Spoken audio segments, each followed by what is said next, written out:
lot of people want to know what happens after they die. Evidence shows, you put together all scientific evidence, biological and physics and thermodynamic, you have no existence after you die. And you say, well, what does that feel like? I'll tell you exactly what it's like. This is what it was like before you were born. You're not asking yourself, what was it like before I was born? I had to have some existence. You didn't. Right. You have no existence, a state of non-existence before you were born. So I'm not given reason to think that your state of non-existence in death differs in any fundamental way from your state of non-existence before you're born, giving that much more meaning to what it is you can and should do while you're alive.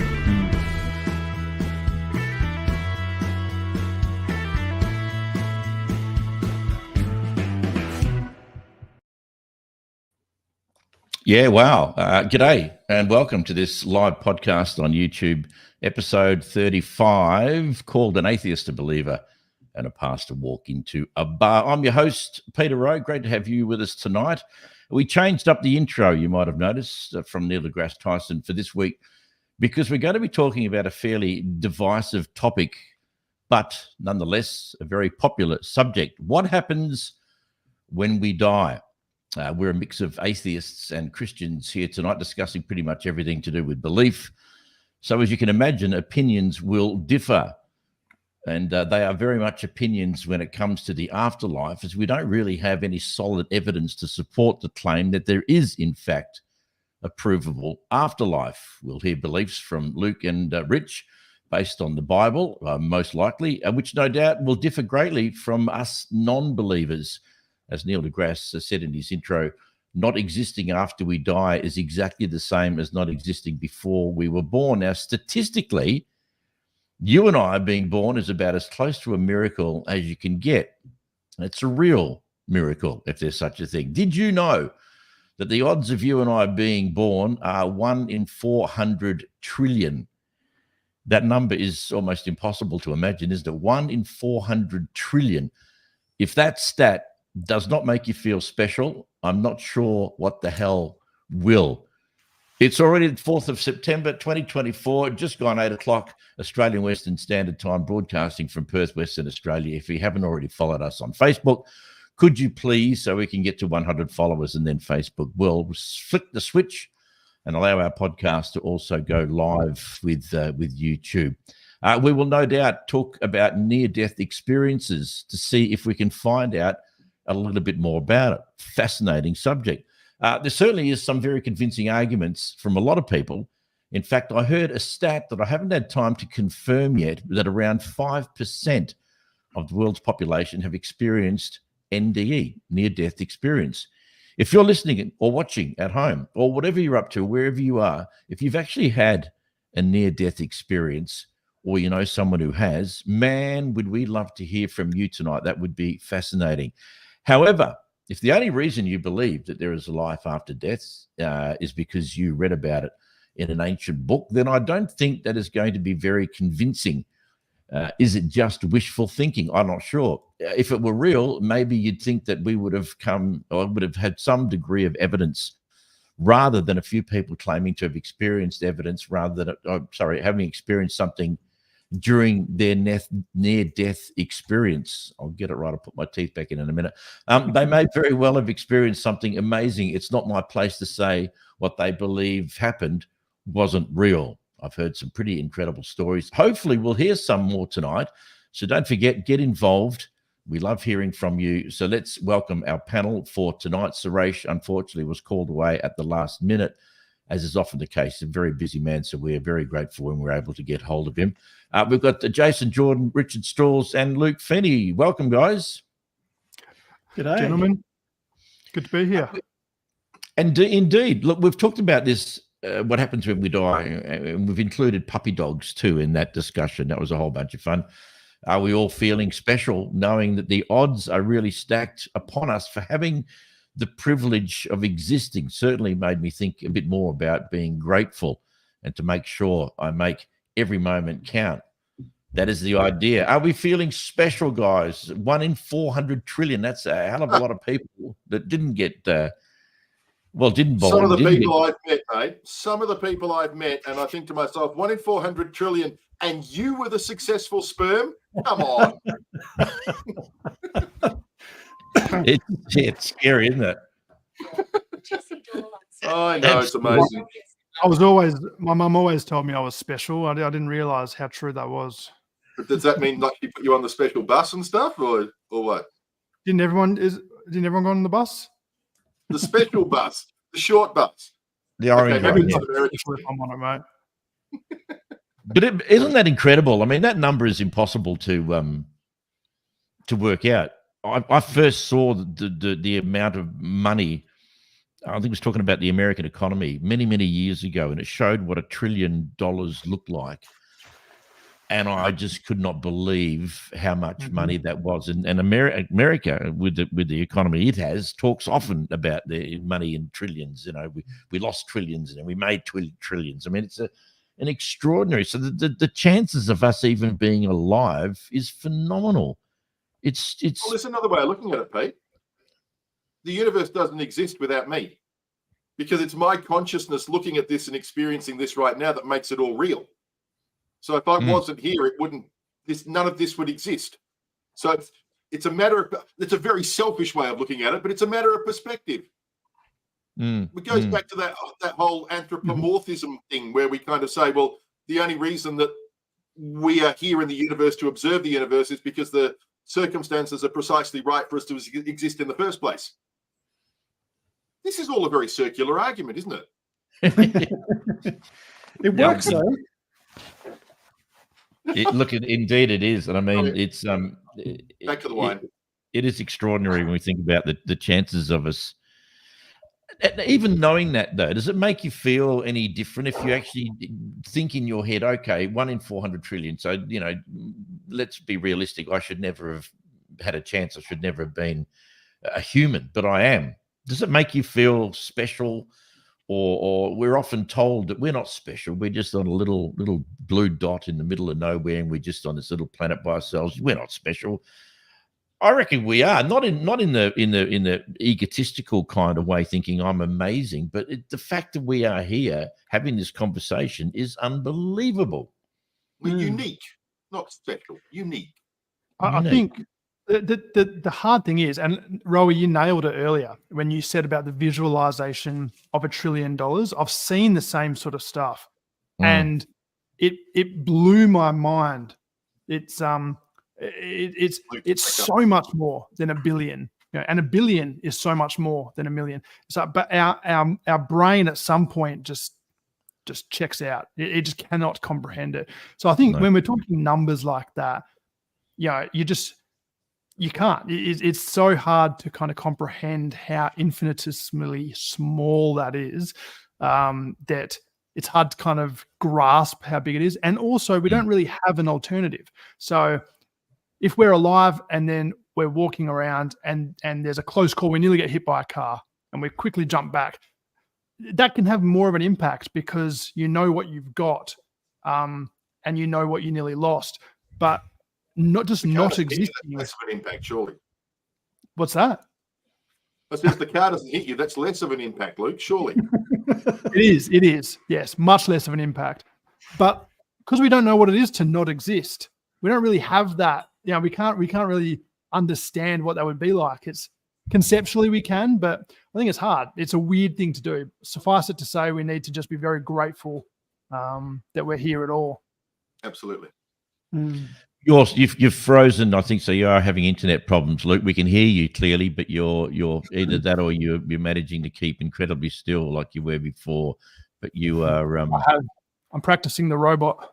He's poised. Well, you've nailed it. You've nailed that sucker. Nailed it. Yeah. Oh, you know, I think that sort of incredibly small chance of, you know, me existing, even if we add all of us up, who's ever existed, it's still a tiny amount, isn't it? And you know, for me, the takeaway I go from that is that how precious life is, existence is, which sort of speaks a bit to, you know, what Neil deGrasse Tyson was saying toward the end. Funnily enough, every single Neil deGrasse Tyson video I watch, there's always something that I just wholeheartedly agree with. And that bit about, consider the end if you want, but the most important thing is what we're doing with what we've got. And, I thought that was quite good. Even more so imagining how small a chance we had to be in the beginning anyway.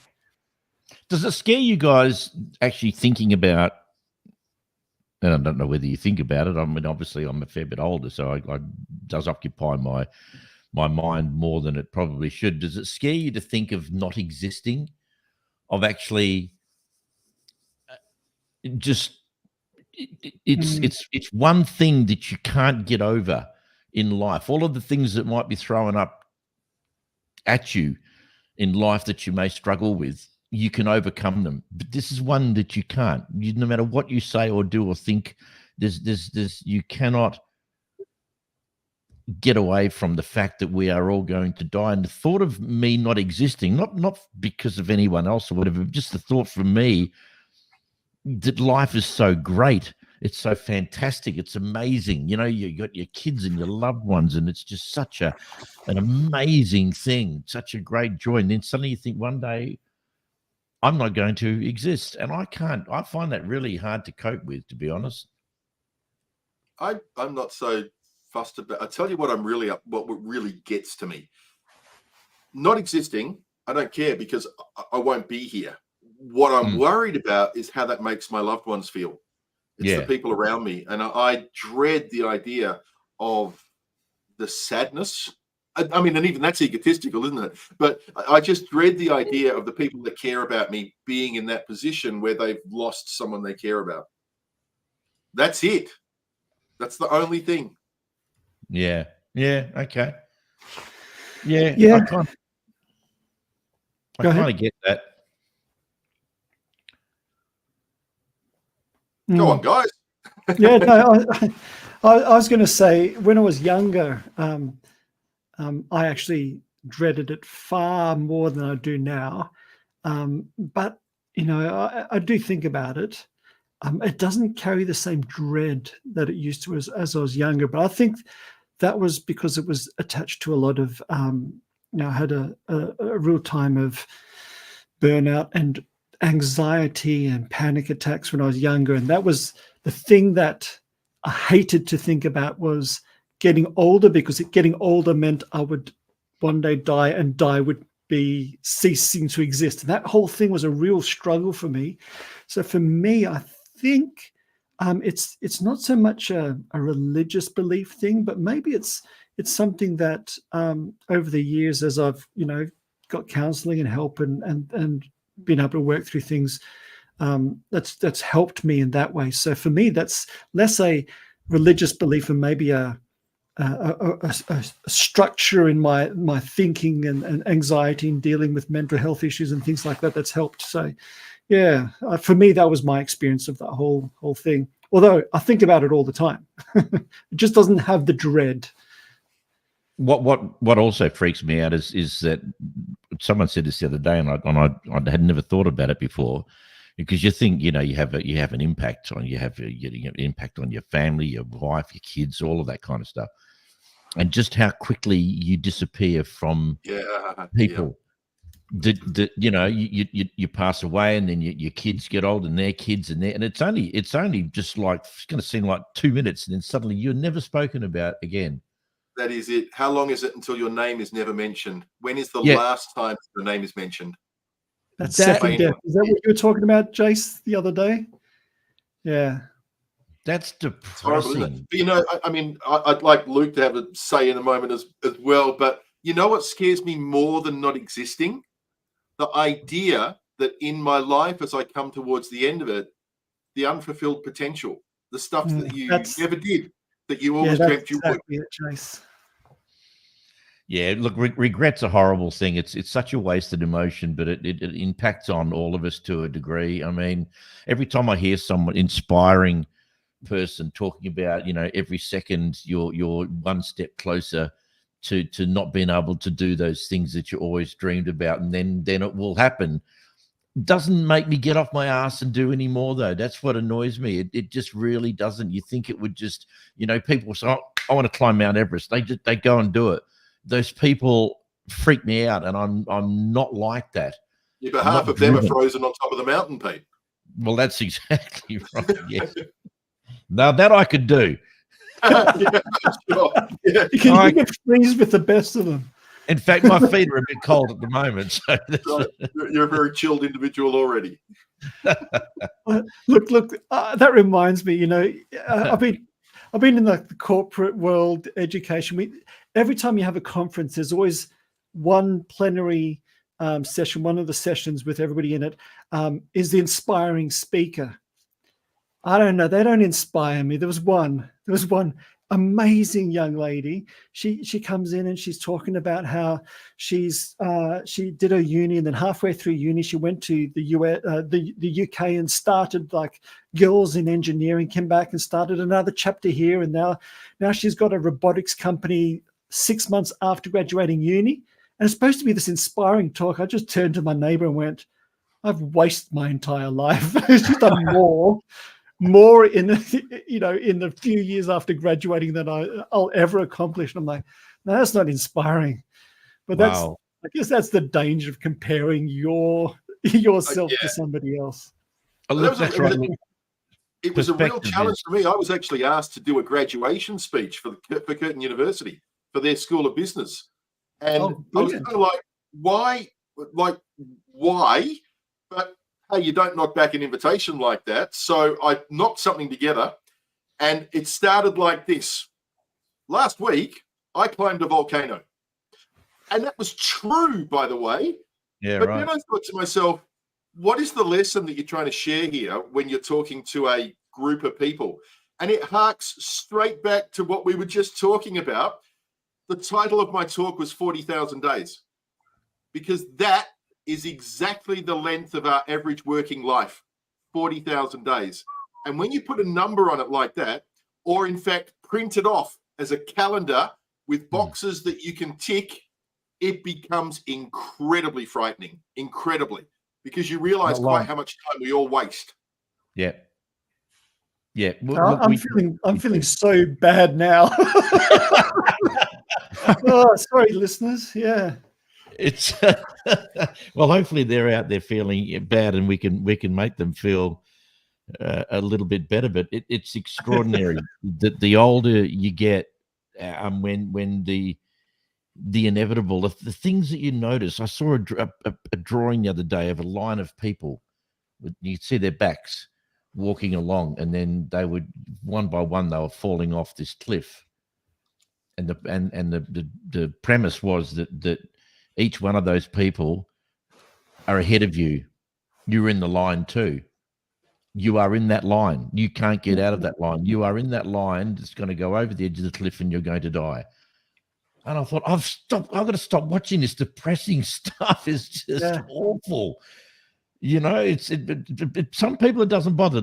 My wife Louise, doesn't bother her in the slow. She couldn't care less if she dropped dead tomorrow. I can't comprehend what that even means.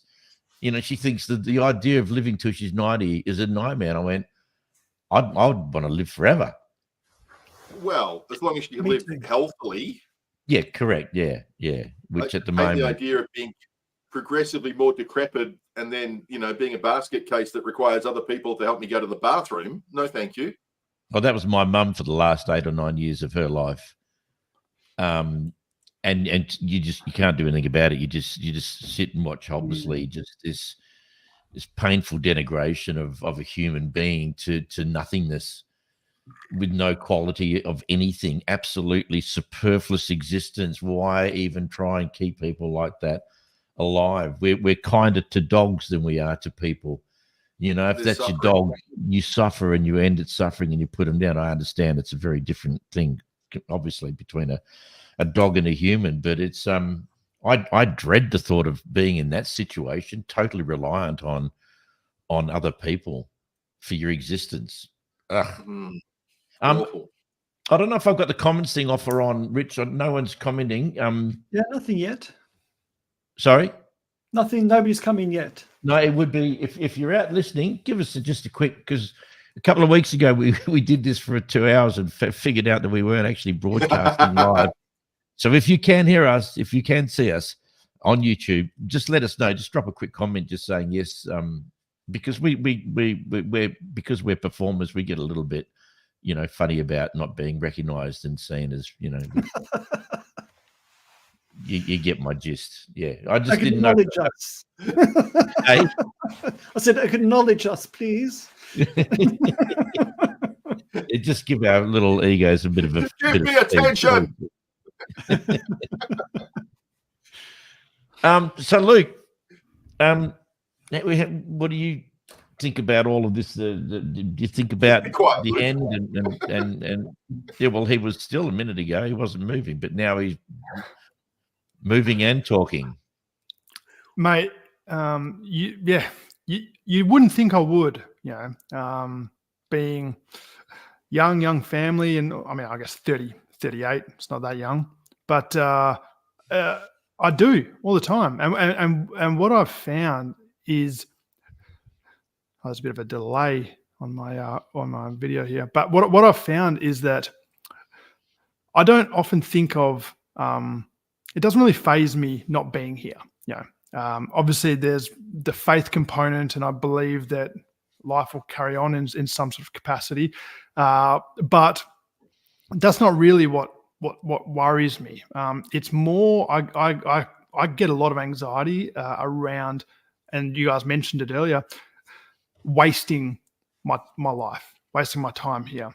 And it's a weird thing to say, because even if I did nothing else, it's not a waste, because I've got an incredible family, incredible kids, and all that sort of stuff. And I get that, but I'm talking about that thing, those things that I feel are burning in me that I want to do, that I feel like I want to contribute to the world. I often get tunnel vision and worry about that. Worry if I'd be able to do that. And it's not a time thing. It's a capacity thing. It's, the same reason why I'm late getting on a lot of these podcasts and this and that. It's like my brain operates in a weird way, and it can make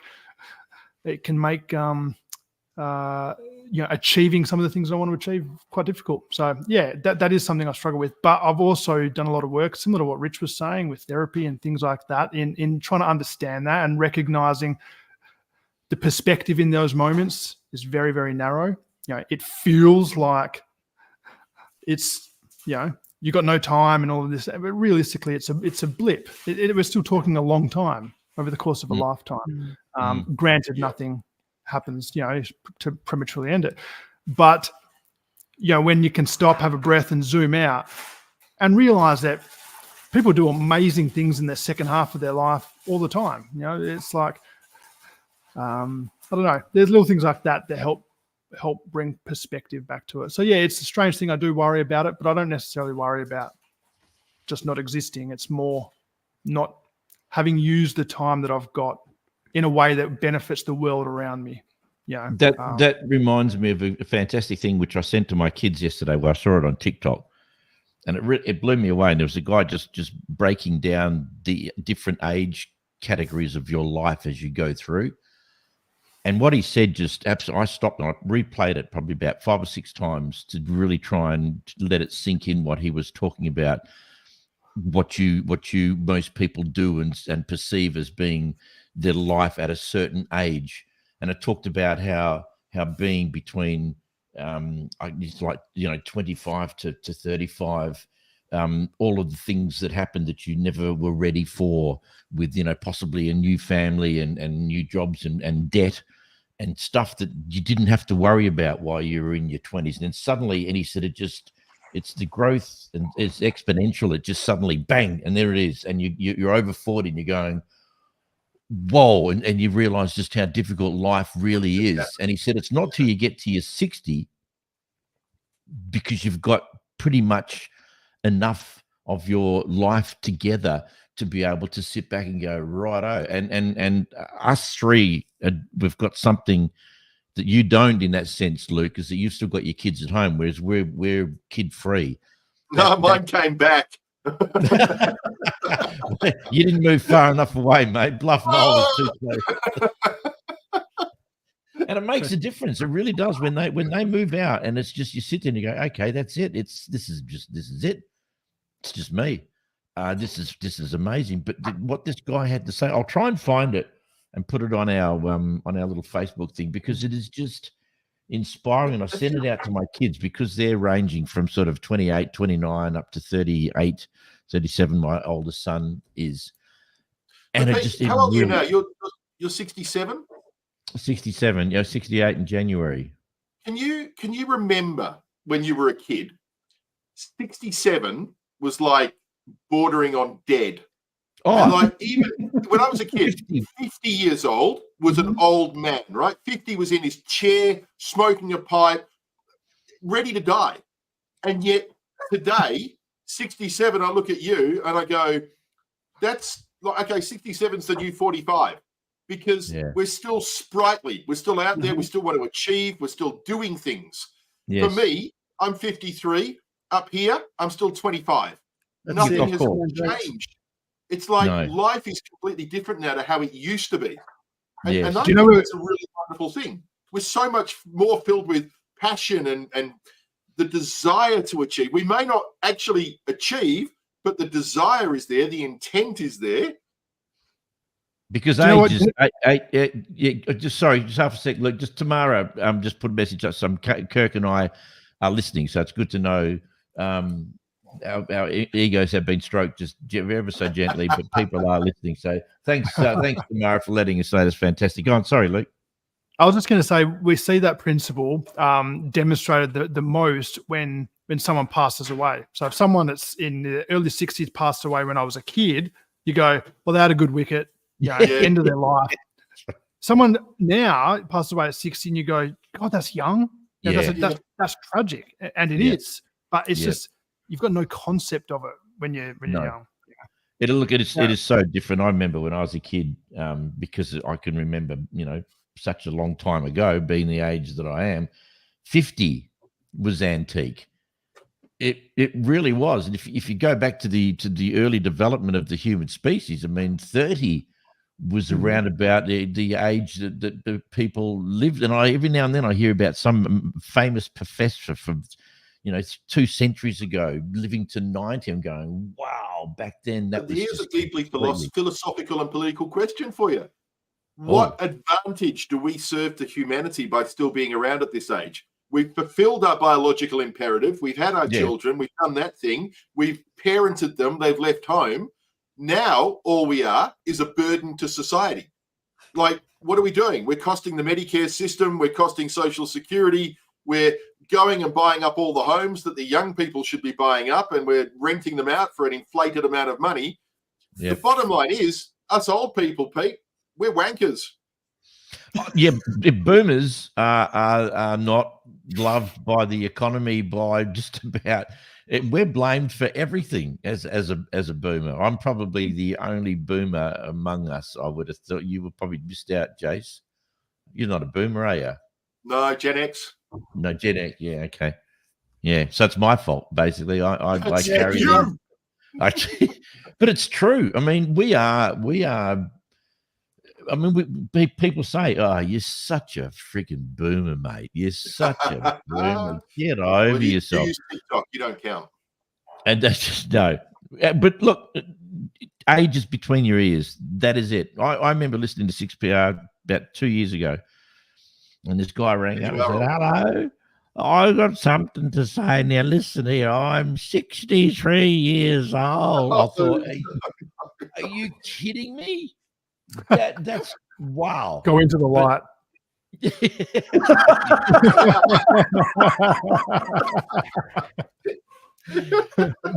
It is amazing. But the downside of that, Jace, is when young people find out how old I am, there's this kind of look going, okay, well, you obviously don't know shit about what's going on. You're past it.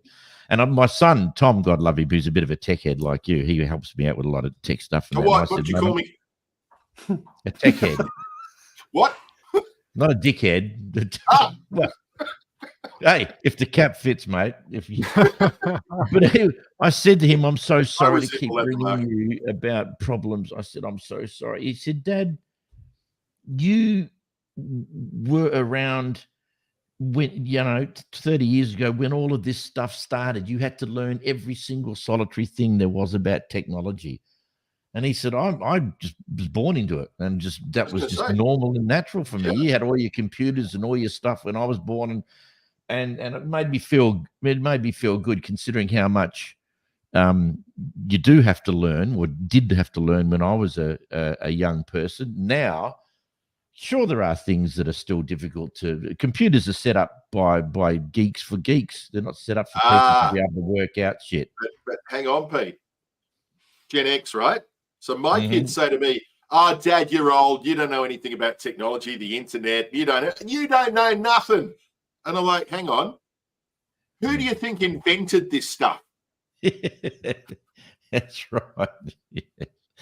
Yes, the Gen X's. Yeah. By proxy. Just settle down. By proxy. Yeah, dear. I will say my little rant on technology, because I'm on the lowish end of Gen Xer, and your generation really. There's a bunch of boomer Gen Xers that I know, and a bunch of Gen X boomers. As there's not really an age thing, but Gen Xers are the only generation that it was possible to achieve a Google whack. Do you know what a Google whack is? No. It's going into Google and putting two words in without any sort of qualifiers, just two plain words, and coming up with one search result. Way. So I was in university, and there was this thing called a Google whack. One of my peers, he was like, "Oh, he was spending hours trying to get a Google whack. He sometimes got 3 or 4 results, and he's putting them in. So they can't be proper nouns or anything like that. They have to be words out of the dictionary." I went, "Oh yeah, give me a go at that." So I took his computer, and I put in subdermatoglyphic, which is drawings under the skin, subdermatoglyphic monkeys, and came up with a single search result. It was a page of jokes that somehow had a joke about tattoos and a joke about monkeys. The only indexed page on the internet with those 2 words appeared. He looked at me, slammed his computer shut, and never talked to me again. He was that upset. Wow. Now there is so much content out there, you can't even get close. No. Yeah. Couldn't get within 100 pages. No. What were the other 2 words? Can you remember? You said there was 2 examples. Subdermatoglyphic, which is a word that means drawing under the skin. It's like a tattoo. It's a fancy word. And monkeys. Yeah, but you said there were 2 other examples of it. No, that's the only one I've ever seen, is the one I did. Oh, that's it. Oh, wow. I just rested. I said, I've achieved everything that I'll ever achieve in life. Peaked at about 24, and that was it. It's all been downhill since then. Hey, hey, Rowie, I'm thinking, going back to the Neil deGrasse Tyson intro, just because one of us has to bring us back to task. And I'm the sensible, responsible one. Right. Yeah, obviously. His memory's still working, is what it is. It's not. That's why I have to interrupt. Yeah, true. I was a bit confused with it. Right, going to throw a bit of a challenge here, because normally I'm on the receiving end of these. But it feels like he was bringing something new, like he was delivering something like new, clear evidence. But I don't think he was. He was basically just saying we don't know, so therefore it doesn't exist, right? That's not really a new perspective. But there's no way he can prove that there is no afterlife, or that once we die it's the same as before we were born. That's not a given. Do you know what I mean? That once we pass away, that we return to non-existence. And him saying that the evidence is, it's almost like we have the evidence that you don't experience anything. Well, no shit, you're dead. Like that's not new. You know, we're not experiencing. Our body is shut down, so therefore our capacity to measure or gather evidence about what's going on with brainwaves and things like that is gone. So we're back to the unknown. But that was my one nitpick with it. Is it's kind of. I don't think he was saying. Yeah, I didn't hear him saying anything other than that. What else could he possibly think if scientifically there's no test, there's no investigation to show anything other than. And they've done a lot of research. Well, a very specific case of an 87-year-old man that fell over, struck his head, and then he was suffering epileptic fits and he was in a coma. And they got permission from the family to actually do the analysis. So they had all of the electrodes in place, the whole lot. And they literally were able to measure this man's brain in many different ways as he passed away. And what they determined is that there is an actual change in the alpha and the gamma waves that happen inside the brain. So they can determine certain things. Of course, they can't determine that person's that person's experience of actually passing away. But from what blunt tools we have to measure the brain's activity during that time, we're able to spot this. But here's the thing. Remember the question that we were discussing maybe 3 or 4 weeks ago about what the difference between alive and dead actually is. We've had instances where people have been measured to be dead, no brainwaves whatsoever. Good instances of people that have passed away from hypothermia. Oh, yeah. In some instances, not many, but in some instances, they've been able to be brought back. There is another famous case where you have a look on Google of a pilot in World War II that had been brought down in the North Sea, had experienced hypothermia, was found dead, and was brought back to life. So is that Captain America? In the first place. No, it was in yeah. Well, isn't that cryogenics though? Isn't that what that is? Yeah, to an extent, but I think cryogenics is where we're saying we're going to take a person who is dead and hope that down the track we can bring him back to life. That's right. Yeah. This was an example of someone who was notionally dead in our current world with our current technology and was able to be brought back to sentience. That in itself, I think, is an amazing thing. And yet we still don't know the difference between life and death. How did that happen? Why can't we do it for other people? Yeah, no, I get that for sure. I think for me, I think it was the difference between saying, this is what happens when we die, we cease to exist, which is true to a degree. Our existence as we know it ceases. That's correct. That's not up for debate. Yeah. And I think that's what he was saying. Yeah, that's right. Yeah. So, and if you're saying that, I get it. But I think there's a difference between saying, but once that brain activity ceases, we can no longer measure. We don't know. In comparison to saying, well, that's it. We go back to the same state as when we were born. Maybe I think he was probably trying to make a point of saying that we're not in pain, or we're not. It's not something that we have to worry about. Just as if we don't remember before we were born, it'll be the same thing. We won't have the capacity to even think about it. And I get that, but no, it's interesting. I just wanted to throw a bit of controversy in there and just saying, because when I first saw it, I just went, it's kind of like pitching this as if this is a given and there's evidence, but it's still an unknown. There's nothing new to that. He probably is assuming. He's saying this is what I reckon. I reckon there's nothing. We just cease and that's it. It's just an opinion, As a scientist, what I saw him doing in my mind's eye is drawing a line on the paper, and that's where this life began. And then drawing another line and on the paper on the other side, this is where it ends. Before that line, there was nothing. And after that line, there is nothing. I can totally understand how, as a scientist, you would come to that conclusion, because you can't you can't pretend to wrestle with the unknown.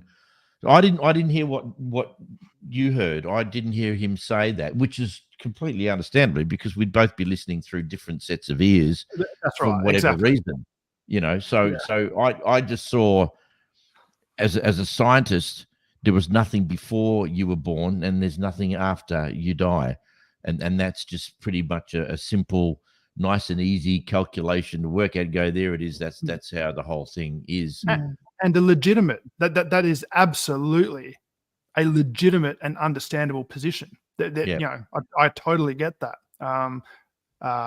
What isn't? And what he said after that, saying that actually what matters is what we do with the in between. I could not agree more with that. I think, and I think from a, you know, with my my church hat on, it's like have you seen the Pope? It's kind of like that. Like that. Okay.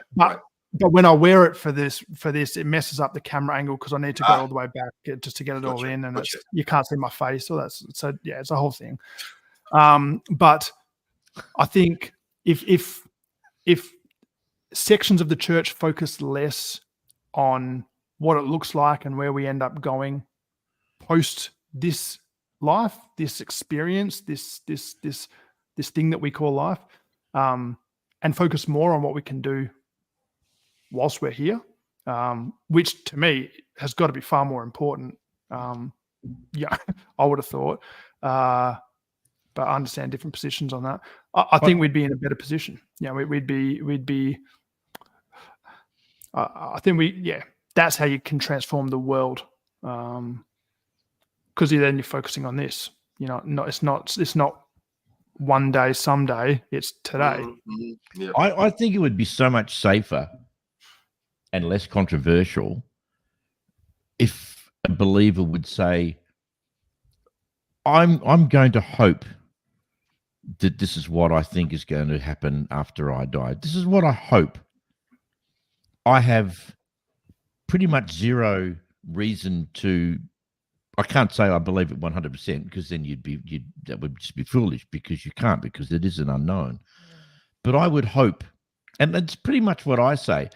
If it's real and it's true, then wow, bring it on.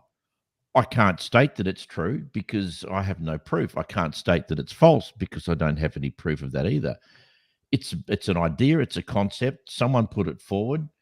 It's been reinterpreted throughout history, and we've believed this could happen, which is probably driven by wishful thinking. Who doesn't want to live, you know, and catch up with mum and dad and all of the people that you've lost along the way? Who wouldn't want that?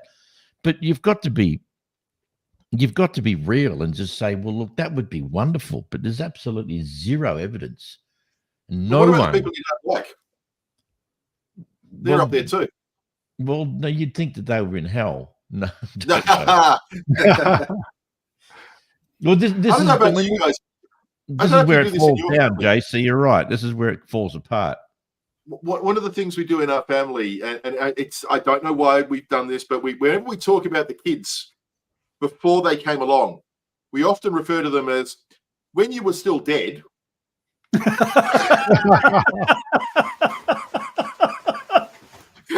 And I know it's brilliant. It's a way of putting it, you know. It's just an example, but it's something that we have done for the kids' entire lives, and it works, you know. It's and just they still came back to you. Sorry. And they still came back to you? It must be pretty bad out there, Rowie. Imagine having to live in my household, Rowie. Come on. Oh my goodness. But you know, I agree with you, Rowie. Like, even, you know, once you start speaking theologically about, you know, as Christians are talking about what they think what they claim the afterlife could be, you know, you are speaking in a space where you've got extra data that you're letting in, and that extra data is revelation and the Bible, at least. If you're Protestant, if you're Catholic and Orthodox, you might let in some of the popes and councils and things like that. If you're Pentecostal, you start letting in dreams and visions and experiences. So there's extra data that comes in. But even if you've got all that extra data, I think you're right. The best kind of language around it is, I hope, or I have a hope. And, you know, the highest form of hope, a definition would be an expectation that this thing is true, but it's not, I know, because you cannot say that. But hope is still a very powerful thing. I think it's far more useful because it gives you space in yourself to move in there. If you say, "Oh no," you're sort of drawing a hard line where I don't think you can, and then you're either painting yourself into a corner, or you're not allowing yourself to grow and develop and rethink some things. But hope is a good word. Because it's very controversial, isn't it? If you're going to make blanket statements, you're automatically going to be controversial and upset people. And we live our whole lives on hope. I hope I see my kids tomorrow. I hope my mum's okay. I hope we get some money. I hope I get a new job. I hope the house. Hope through our whole lives. Why not just simply apply, which is such a beautiful word, which is, I hope this happens. And if it does, isn't that going to be wonderful? And if it doesn't, I won't know when you're praying, though, isn't it? Sorry? Hope is akin to praying. It's in that space, really. I think. for me. In the sense that it's a confident expectation that this thing is true, based on what I know, what I've experienced, that kind of thing. So you're also self-actualizing to an extent. Is what? Self-actualizing. So once you put the thought in there, it becomes, it's almost like they talk about how people who are deemed to be lucky, it's not just that they experience more luck than other people. It's just that certain people recognize opportunities more than others and take advantage of them. So in actual fact, having a hope is a realization of what you desire, and you're actualizing that in your mind so that when an opportunity is there, you are more likely to take hold of that. And the way I perceive prayer is that it's much the same thing. You are actually formalizing and creating detail around this desire that you have in such a way that when you identify opportunities, you'll take them, and you can create situations that may lead to that outcome. Yeah, no doubt there's that. Putting a sociological lens on prayer and hope and things like that, that's got to be true, because that's human experience. I would probably split hope away from wish. Like, I wish this would be true. Like, I wish I'd win the lotto. I wouldn't call that hope, because that's just like gambling, literally. But it's just like throwing something out there without much confidence. Hope has to be something more, which is based on some very good reasons, even if they don't rise to the level of epistemic proof as such. If such a thing could exist, I don't think it can. But it's a level above a wish, but it gives you room to breathe and grow, rather than saying, "I know this is true." Because how can you know something about the afterlife? What you're actually claiming is, I'm putting my trust in sources, whether it's dreams and visions or scripture or popes or declarations. That's really what you're saying. If you say, "I know it's true," you're saying, I'm putting trust that what I've been told or shown or believe is true. And so I think hope is a much better word, because it's a bit more honest, in my opinion, anyway. So I'm personally hoping that Pete comes back. You two are probably praying that Pete comes back. I wish Rowie would come back. Here we go. We're all winners. Bless you, my son. I think you're right, though, Rich. I liked what you said there, because it's a really simple way to differentiate, and that resonates with me. Differentiating between, say, a wish and hope. The difference is trust. So a wish, it's like, I wish I won lotto, for example. It's not based on anything. It's just something that I want to happen. I'm not trusting in my ability to buy lotto tickets. I'm not trusting in the system to deliver to me, or whatever it is. There's nothing. Whereas hope has to be, for it to go from a wish to hope, there has to be an element of trust. Now, you may be hoping a very bad relationship works out, and you might be placing your trust in the wrong thing. It matters what you're putting your trust in that underpins that hope. But I think that's a really important distinction to kind of say, well, there is an evidence, there is a reasoning behind hope. It may be like I think a lot of the hope that we are called to have as Christians, as followers of Jesus, it's a trust in something beyond what you can see with your eyes, because we have a hope that war will cease to exist. But you look around, and like Rowie often says, it's not going to happen. That's not how humans work. That's not how the world is heading. You just cannot possibly fathom it. So but that doesn't mean it's a wish. It's still for me a trust in something beyond, even if that hope seems crazy. The words are very interchangeable, aren't they? And I've mentioned before, but I'll mention it again, guys. When I'm out of the room, I can hear all the conversation, so I'm not missing out on anything. I wouldn't expect that. But I think, even what Jace was saying, I think that he said it's akin to prayer, and you can exchange the words to have the similar meaning. I hope that this happens is the same as if saying I pray that it have prayer in that sense is that you are hoping. You can't say I am praying, therefore it will happen. I hope it happens, and I pray that it happens. To me, they're very interchangeable. There's not a lot of difference between the intent of the person and what they're actually looking for or hoping to get out of it. And as Rich said, like trust is another component. I wanted to chuck in an interesting thing which I saw the other day, which was you've probably seen this guy. He's Indian, and I can't think of the title of an Indian master with Suresh. Bhagwan Sri Rajneesh. I don't know this guy's name, but not as a title. I mean, what an elderly,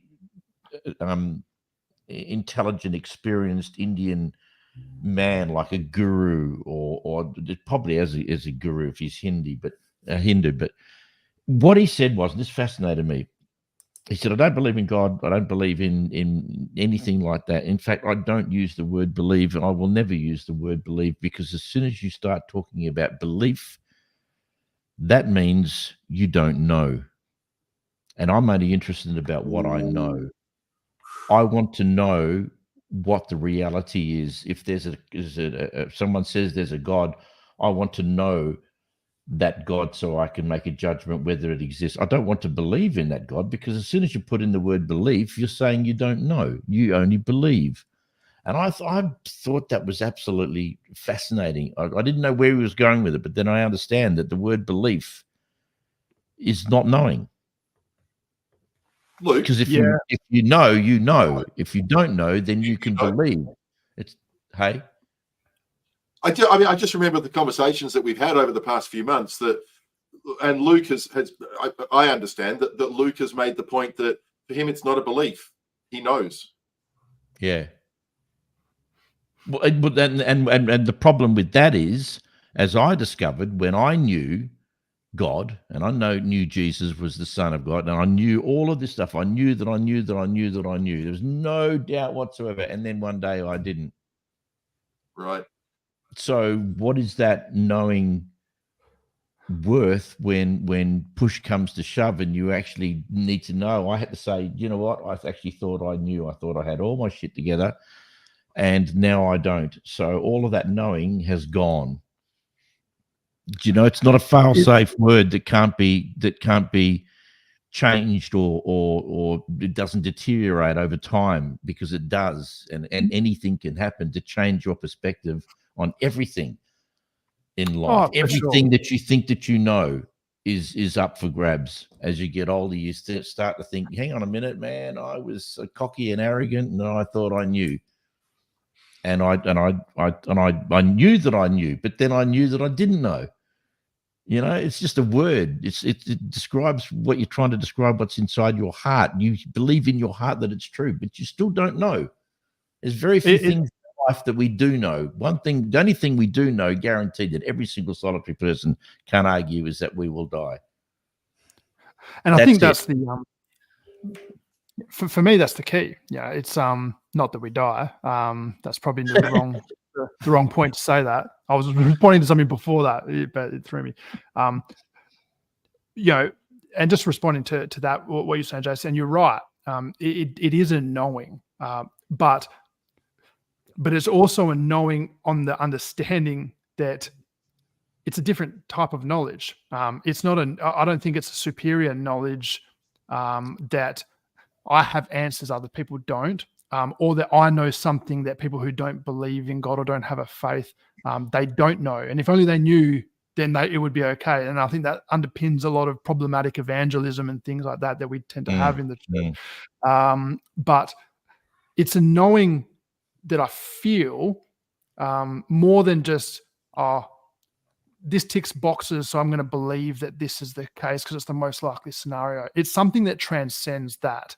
But it's not a knowing in the sense that I know that this microphone is black, or that my shirt is white, or that my beard is red. It's like, it's not that same type of knowing, but it still is. It still feels like it's more than just well, I'm hedging my bets here and I'm pretty sure that I'm going to believe that this is the right way to go. Because it's built on experience, it's built on things I can't explain, it's built on a whole bunch of stuff. But the very fact that it's built on something that I can't fully articulate or understand or explain kind of takes away that sense of it being something that I can fully know as well. So I've had to let go of that a lot. And the only other thing that I'll mention is that quote from the Indian guy saying about he's only interested in things that he knows. Well, your life is going to be this big, but what can we truly know? In the realm, like, yes, there are factual things that we can know, like the examples I just pointed out. But you get married. Do you know? We've said this before. Do you know your wife loves you? You can't know. You hope, and it's hope based Bloody on well better. Yeah, I know. But really, any risk that we take in life, anytime we put ourselves out there, anything to do with vulnerability, anything to do with hope, anything to do with trying to engage and experience the world, it takes an element of not knowing, and it takes an element of hope. I don't think he was, and I may have. It's very hard to take a big, long, hour-long lecture and try and for sure, yeah, package it together. he wasn't saying that he doesn't believe in anything unless he knows it. He was talking specifically about the hidden, the God, the idea about there being a supernatural deity and a being and stuff. But I'll track it down and send it, because when he said it, it made so much sense. And this guy is incredibly wise. I've never heard him say anything that you just don't go, well, that just makes so much sense. So he wasn't saying he only knows. If he can't know something about anything, then he's not interested. That's not what he was saying at all. But I understand what you're saying. If that sounded like that, then I get, of course, you can't. No. You can't. But even just saying that I'm going to live my life and be comfortable with not knowing in 90% of the areas of my experience in the world, like those things that we just spoke about. But when it comes to a creator or a God or whatever, then the criteria changes. I now have to have certainty. Otherwise, what's the point? It's like that criteria should be consistent throughout everything, how you engage with this world and how you think about it all. Now, you may say, I don't think there's enough evidence to substantiate that. But nailing that criteria down to, well, unless I can be certain, I'm not interested. We don't live our lives like that. So it's a weird thing to apply to something outside of that. But I know you're going to read comments. I just wanted to say that before I forget it. Just a couple of comments from Fenton. Our Tyler member, do you want us to go back and start the show again, because you've come in nearly an hour late? And we value your contribution. So look, we're happy to go just rewind and replay the thing for you. Free will gets real weird when we admit we are choosing to believe something we don't actually believe.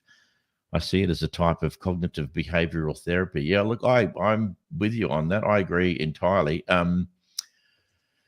That's probably another good podcast, free will. I love Christopher I Hitchens saying that you do have free will. That God insists on you having free will, which I love. I know you can pull it apart, no doubt. But and also, does anyone know what the word is under the second post from Fenton? Yeah, I think he was trying to name the person. Bodhisattva. Bodhisattva. It's a position, right? It's a title. It's not a name. It's a for the Indian guy. Yeah. Okay. Well done. Thank you, Fenton. For Tyler, mate, you're very clever, very smart, very knowledgeable, very experienced. Yeah. He must lay one hell of a tile. That's all I can say. It's spelled Bodhisattva, but it's pronounced Suresh.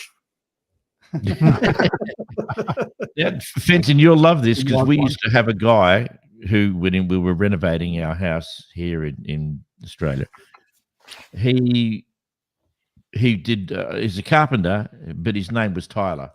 We thought that was very interesting. Couldn't lay tiles for shit, but he was a great carpenter, and his name was Tyler. Brilliant. Thought I'd throw that in there as a, Was Jesus a carpenter? I keep hearing it. Apparently, really. he was 33. The Greek word is tekton, which is probably better translated as stonemason. Likely did a bit of both, but he was a Tyler. Yeah. Where did the carpentry thing come from then? Because there was translation. There's all sorts of translation issues, and there's over time, we get better understanding of Greek words. As we uncover more and more literature, and we all of a sudden now have more of a reference to figure out how things were.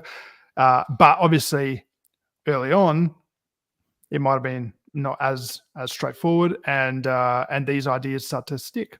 And then obviously the Renaissance period, the Renaissance period and art, you have no idea the amount of impact that had on the church, on theology. It shaped streams of thought.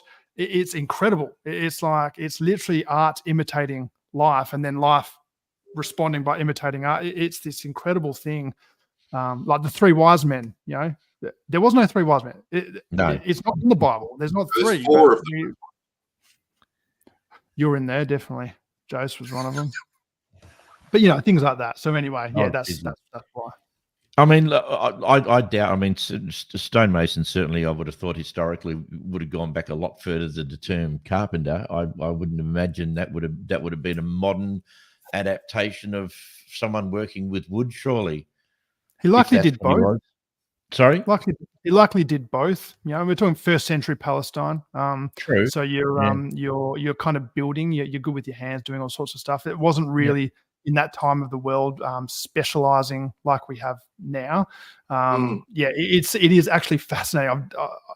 Finding out about that period and what was going on is wild, and you get a better sense of this sort of what they were doing, and how different it is to today is really interesting. Wouldn't have had the luxury of just doing one thing. If you're good with your hands, then you're building everything necessary, I would imagine, to put stuff together. And he was only 33 years young anyway. So that's it. Interesting. Fenton, I agree with Luke. Oh, see now, we don't. Yes. That period is so fascinating. Oh, mate, you don't have to suck up anymore to Luke. He's okay. He can handle it. He knows I need some encouragement because I just get ripped on this show. So thanks, Fenton. Appreciate it, brother. Solidarity.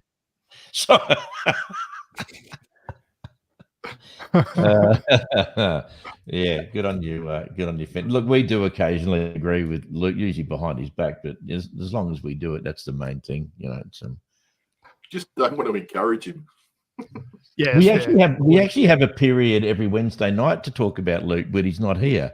The first half an hour of every podcast. That's it.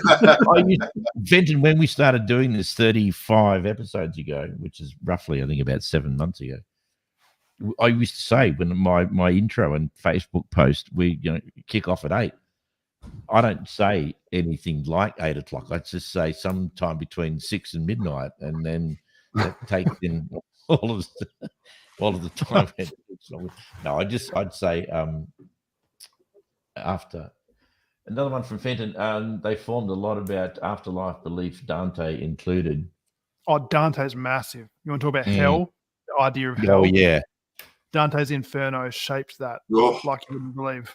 Multiple levels. Yes. Of hell. It works on so many levels, that whole theory. Well, the good thing about tile, you can tile those levels. You can. You know? Benton would be a Renaissance. He'd be a Renaissance level Tyler, I reckon. Yeah, I reckon. Yeah, He'd be like Michelangelo. Yeah. Well, yeah. The Ninja Turtle.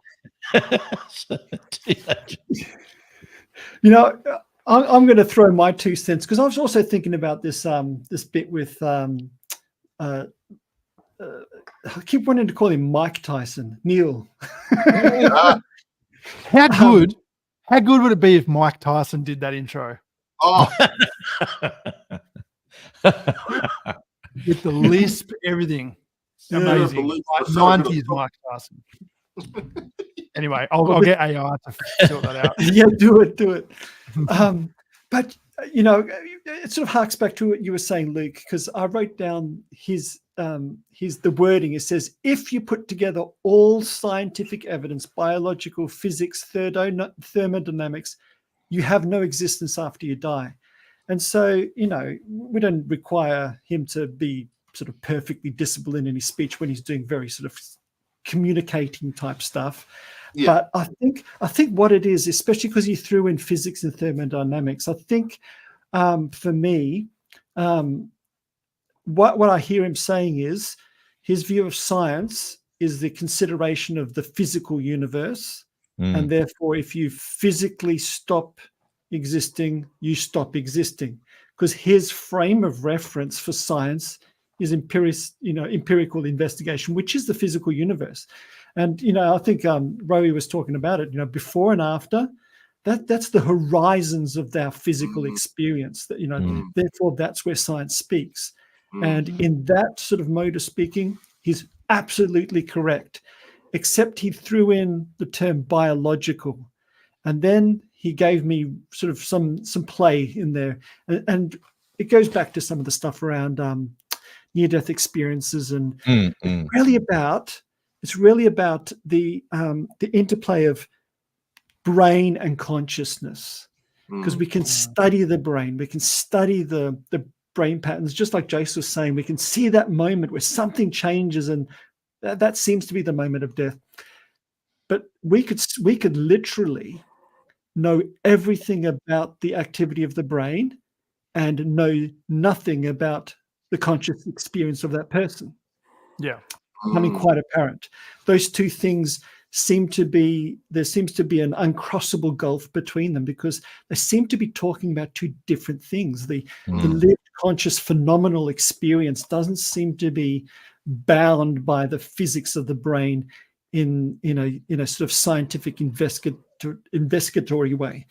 But that said, that's a lot of sort of big words. But for me, the fascinating thing is some of the more recent studies in NDEs, like Roy was saying, like between 5 and 10% of the population seem to have these things. That's quite a lot of things. So there's something happening there. I think there's a range of things going on, but some of the fascinating ones is where they've looked, the brain activity stops, and yet they report correctly being able to identify occurrences, conversations, all of that sort of stuff. It seems that it's not as cut and dried that brain activity equals consciousness, because there was no brain activity and they reported a conscious experience. So there may be an explanation we can unravel later, but as it stands, we don't know. And I suspect, and it's just because of my makeup and my love of philosophy, I personally suspect that we will never be able to nail it down. I don't believe consciousness is nailed down to physical existence. So yes, Neil deGrasse Tyson could be absolutely correct. scientifically speaking, empirical science, the horizon, like if you've got a black hole, there's a point where there's this event horizon you just can't see beyond. There's something similar with science, and that's physical existence. And if consciousness is not tied to physical existence, it could be that there's something before and after, but how could we know? That's the hard thing. But there's evidence to suggest that it's more than just possible. There's evidence that we don't know, and current scientific thinking and explanations doesn't have an answer. So that still remains a scientifically open question. I think beautifully put, Richard. I enjoyed that. Part of just listening to you talking and sort of stepping back and trying to package together one of the issues I think we come across as human beings is we kind of package stuff together that seems to be similar. Like we talk about an unknown God and an entity that we can't see, that we some of us believe is there, and then we talk about the brain and whether it's conscious or what happens when it dies, and there's a connection. There's all of this kind of similar language and similar stuff. The huge package is that it's all about stuff we don't know. And as human beings, it's unbelievable the things that we don't know, the things that we hypothesize about, the things that we elaborate that we think or might be or whatever. I mean, we rely on the scientific minds to be able to try and make some sense of it, but it's one of those areas that, like Rich was saying, I don't think we actually get any closer to anything conclusive that we can say this now is a matter of fact. When you die at this moment, this is what happens. We have all the data we need. We have everything that we possibly. There's just, because then you go off on different branches. So after death, is that actually the possibility of someone visiting heaven? Is that light really God? Is this actually another junction of existence of seeing God and believing in God, and can it be proven, or is it just a metaphysical? Do you know what I mean? It's like, it's all this stuff we talk about, which is enthralling and fascinating, and I love it. But at the end of the day, we really don't know an awful lot. We are always talking about things that we don't know of. We talk about God, we can't prove that. We talk about heaven, we can't prove that. We talk about dogs going to heaven, we can't prove that. We're talking about what happens to us, we can't prove that. Most of our conversations around things that we actually can't prove. It's fascinating and it's a great talk. But wouldn't it be nice to be able to actually have some tangible thing that we can feel? I did some research while you guys were talking, Pete. Yeah. Total amount of human beings that have ever existed in total, 109 billion. And yet, out of those numbers, we've never had anybody who's given us any tangible proof of anything. No. That doesn't mean it doesn't exist, I guess. Were you shocked when you saw that amount? Would you have thought that it would have been a lot more than that? When I heard that figure. Yeah, but here's the interesting thing is, so today, it's somewhat less than 8 billion people that are currently alive. And they're saying that number is actually going to peak very, very shortly and then drop off into the indefinite future, which is a pretty scary thought in itself. But did you know, and I know this is a complete aside, but only because it's a really fascinating little tidbit of information. Did you know more than half of every single human that has ever existed on Earth were killed by one thing? And I'm not saying died of natural causes. They were killed by this thing. You mean the most dangerous creature on Earth? The mosquito. Oh, mosquito. Mosquito. Yeah. Because of malaria. Yeah, right. How's that? Over 50 billion people have died of malaria on our planet. It's astounding, isn't it? Unbelievable. That is extraordinary. Yeah. But I was shocked, Jace, when I heard how many people have actually lived on. It was in the billions, not the trillions.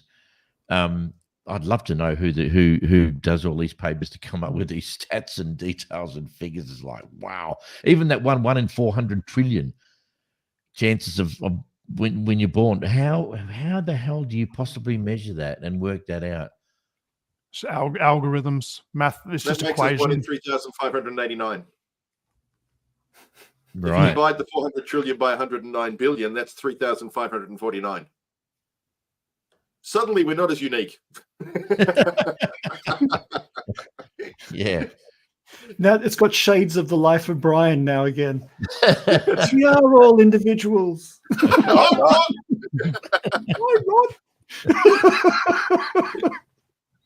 It's funny though, this sense of I like where this conversation has gone in this idea of not knowing, and what do we do with that? And for me, the most important thing or the most interesting thing is the consistency, right? So, we touched on it a bit earlier around that inconsistency with the criteria about that, but.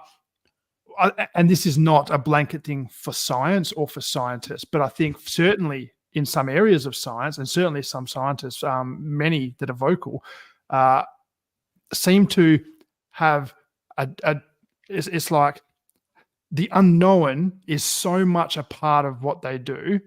It's accepted, it's okay, it's encouraged, because as a scientist, you don't want to shut down any possibility for the answer. Either the answer that may be discovered down the track, or that we may discover tomorrow, or whatnot. But if there is a possibility, and it's enveloped in an unknown quantity, it's never shelved. We look at black holes and we go, we think they operate like this from what we can see. We're pretty sure this is probably how it's likely to operate, but we don't know. We've got no idea. And they expect that to change. The knowledge, the understanding in the next 10 years, 100 years. And yet the unknown when it comes to the concept of God, and I get it, God has a lot of baggage. Religion has a lot of baggage. And I empathize greatly with shutting it down and going, I don't want to borrow it. But I guess the scientist's mind, in having something that we're unable to disprove, and again, the evidence, the absence of evidence is not evidence of absence. That principle, it's unusual that it's like the idea of a creator, the idea of something beyond our understanding, God, for lack of a better word, is almost dismissed laughingly. Like, no, that clearly is impossible. That clearly cannot be, because that's impossible. And yet they're so comfortable with the unknown in the quantum realm or in space or in anything else. It's like, but what if, even if we aren't able to understand it, because we're not able to actually definitively close it out like we've established, we can't say we have evidence that it's not true. To shut that out is possibly shutting down an entire avenue of truth, potentially. Now, you can say, we don't know for certain. We're pretty sure that it's not the case, whatever, because we've got no evidence to support that. But to shut it down and laughingly dismiss it, this idea of something, a creator that transcends what we understand, is a weird thing to do when we're so comfortable, when the scientific community is so comfortable with the unknown in their everyday life. Who's laughing at it, Luke? Oh, I'm just saying there's sections. We've all seen it, mate. You've shared many clips where scientists will say, clearly there's no God. Clearly this is a ruse. Clearly this is ridiculous. There is nothing, rah, rah, rah, rah. Obviously, from an atheist point of view, sometimes there can be, they're laughing or whatever, and it's almost ridiculed, which is fine. But it's a weird thing to dismiss when you can't actually fully dismiss it. You can say, I don't think that's what's going on. But what if you're shutting off a whole avenue of truth, of understanding, of knowing? But that's not how science works. You can't have science working like that. You can't look at science and go, we don't know how this works, but we're going to engage in it anyway to try and figure out if it's real or if it's true. That's the definition of science. Well, yes, it is. Yes, it is the pursuit of science, but you have to have a beginning point. You can't just have a concept and an idea. How do you start scientifically trying to discover or work out whether there's a God? How would you even begin? I don't think you don't, do and that? you don't. We don't even need to. But my point is, it's there can be an inconsistency with this. Like, that's dismissed out of hand. That's impossible, and yet, literally 90% of the stuff that we've discovered about space in the last 40 years would have been considered completely, radically impossible, no chance prior to that. No, but they can see. They know they've got a starting point, though, Luke, because they can see. They may not understand what a black hole is and when and where and why and how, but they can see it. It can be measured. You can see that it exists. It would be folly for a scientist to try discover God. Oh no, I don't think scientists should waste their time trying to scientifically determine. Then they might as well be laughing at it then. Well, not really, because as we discussed in the last session, the Earth, you look around, you can see the Earth. Now, we can hypothesize about the Big Bang, and I think the Big Bang is how it all came together. I think that's true. But scientists cannot explain what caused the Big Bang. We're back to that same thing. What instigated that? What's behind that? Is there something behind that? That's where we hit that unknown. To hit that unknown and go, well, it's impossible for there to be an unmoved mover outside of this that has instigated this through the mechanism of the Big Bang into existence. Well, you're looking around, we can see this thing, and we can only figure out so far back as to how this thing, but then there's always that sticking point of what instigated that. It's a weird thing, right? Now, I don't think we have to come up with an answer, but what I'm saying is it's a weird thing to just dismiss God as a fantasy when it's just another unknown in a realm of unknowns. Yeah, I guess for some of us, it's like, and I know this is it's a horrible way to put it, and I mean no disrespect, but it doesn't matter to me because my values aren't there. My life is not there. My feelings aren't there. There's nothing about my life that depends on that or relies on that or even has that as a part of my view of reality. So it's not a denial of anything. It's an absence of something. Yeah. I hear what you're saying. It isn't required. It isn't needed. I mean, you look at strict. I hear what you're saying, Luke, and I'm trying to find a way to articulate it in a way that we could we could all understand, and that your question is, it's possible. Why doesn't science look at it and go, well, let's look at the possibilities of all the explanations that are available? I don't think they should. I don't think they should look at it because the realm of science is the natural. That's what it is. Right. It's trying to understand the natural. Because they don't acknowledge that there is an unnatural. I don't think that's the reason why they don't look at the unnatural, because they only look at the natural.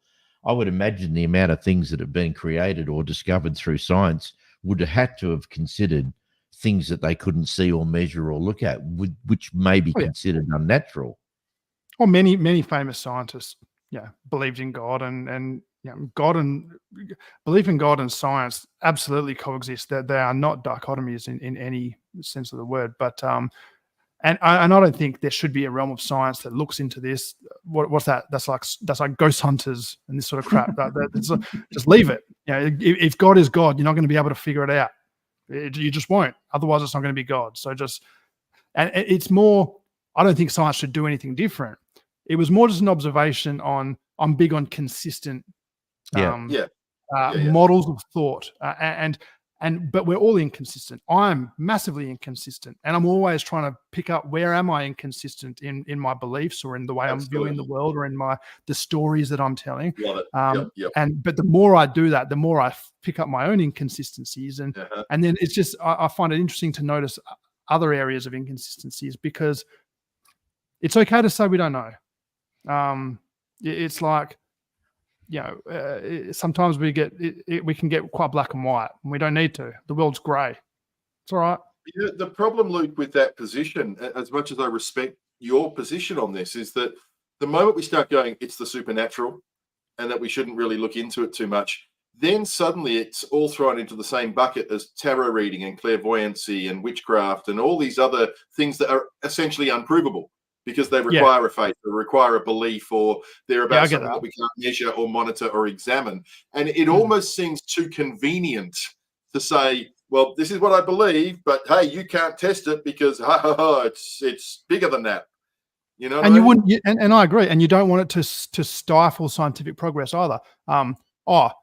We don't need to go back behind the Big Bang because it was God that did it, so let's just leave that. Well, no. Keep looking, keep figuring it out. Like you don't. So I get it. I understand. Yeah, I know, and they should. I agree with that. Brain. If you believe that, God didn't give us the intelligence and the capability to want to investigate these things, only to say, but you shouldn't. Yeah. No, I agree. And I'm not. I wouldn't shut down anything. I think we should, and I think scientists should do that. It's more just being aware of where we, as humans, what some things we will dismiss and some things we'll engage, and it's not always on an equal criteria. Sometimes there's a process going on behind why we will dismiss something and why we will engage in something, because they're both unknowns, but one is dismissed as a fairy tale, the other is dismissed as a mystery that's yet to be discovered. But they're both unknowns, It's if we look at it like that.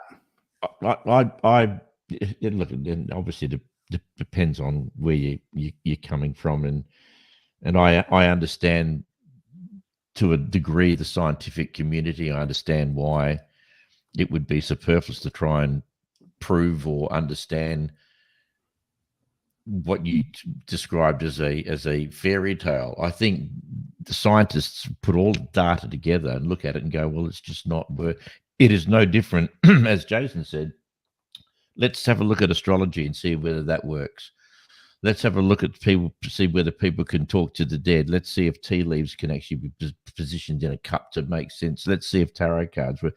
It's all coupled together with stuff that's created by people, by man, to fulfill a need. And why science would never go after that is completely understandable. It would be a complete and utter waste of time to take what we know about religion and about belief and God and stuff. There would be no scientist in their right mind would go, okay, we need to go after this. It's not there. I don't want it. I wouldn't want it. I don't want scientists to try and go after God. That's not what I'm saying at all. I'm not saying that's a gap in the scientific community. I think it's just trying to. They're laughing at you. Instead of investigating, they're laughing at it. Well, of course they would, because no investigating. Again, there's no point investigating God. It's more being aware of our of the inconsistencies with our approach to things that we don't understand. If you put together a book, Luke, if you put together a book as inconsistent and hypocritical and contradictory and confusing as the Bible, and took it to a scientist and say, I want you to investigate this, they would laugh at it. And that's exactly what they're being given to look at. Mate, that's just the version of the Bible that you understand, that you have in your mind. That's not what the Bible is. That's not what the Bible is doing. How do you know I'm not right? Well, because I know you're not right. How? I can't know you're wrong. How can you know I'm wrong? I think there's an element here of respect as well. And I don't mean that there's any disrespect happening here now. I just think there's a way of looking at this that says that is your belief set. And I think I've mentioned this before. If that makes you a better person, if that makes you comfortable, if that's what you believe in with all your heart, no issue at all. Where I start having an issue is belief structures that adversely affect other people. And we've had offline chats about the nature of that kind of thing, about certain jobs and roles that people do that I feel adversely affect other people. I will laugh at that because I will give disrespect to that. What I will never give disrespect to is someone's belief structure that they wholeheartedly believe in that makes them a better person and makes everything better.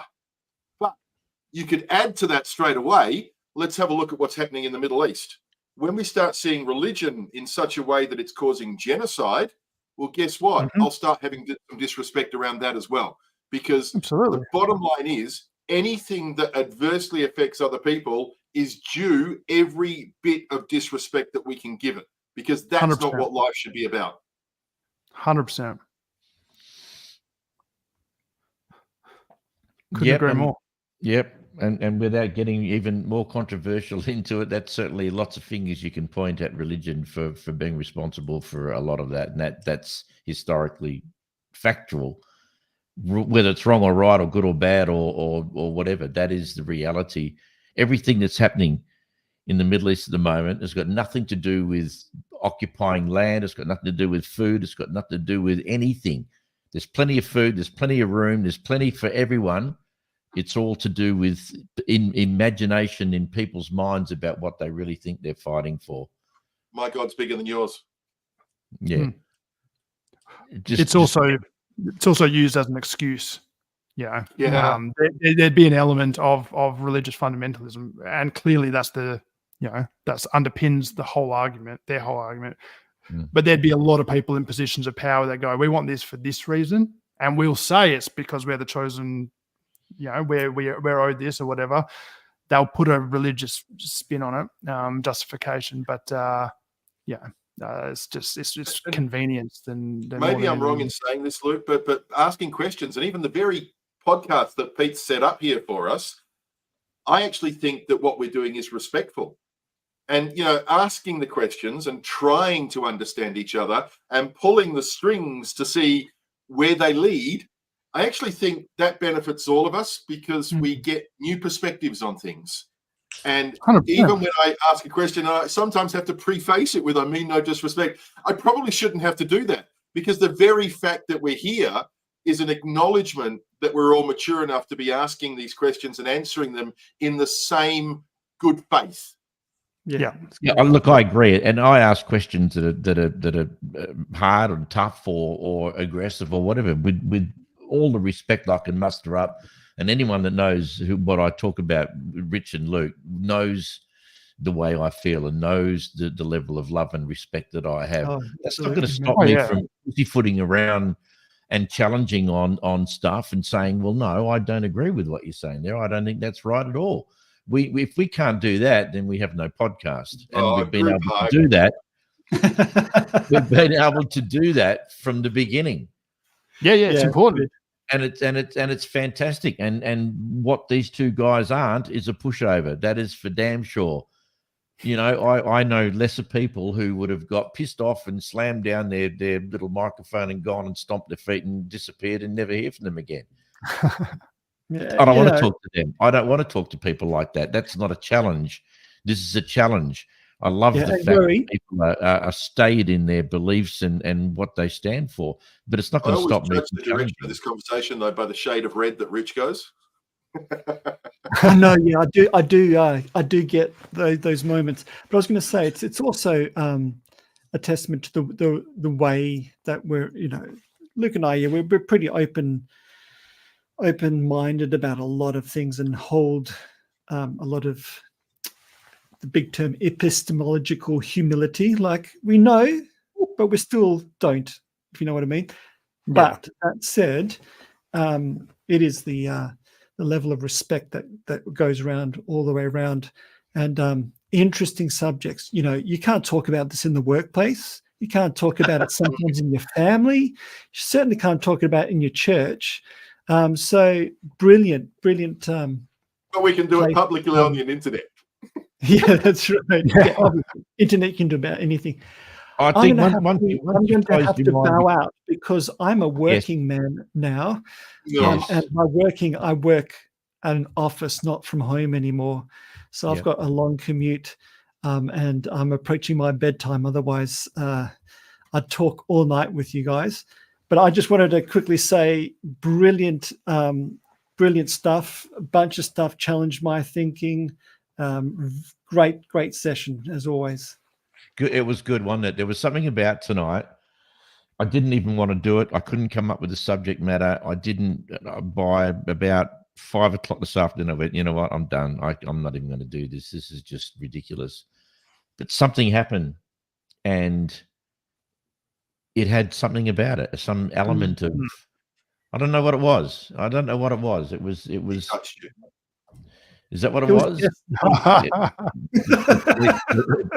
The police will be around in the morning. Anyway, I'll say goodbye. Brilliant time, gents, and thanks again. Thanks, Rich. Appreciate Thanks, it, Rich. mate. I'll leave you with Yeah. a thought from Fenton. That's why I love Nobel Prizes. If someone proved there was a new supernatural element, they would be rich and famous quickly. Absolutely. I've said that a number of times. Yeah. Wouldn't that be fabulous? Wouldn't that be fabulous? All right. Brilliant. Yeah. I've got 10. Fenton. I've got 10 Hours? minutes. 10 Hours hours. or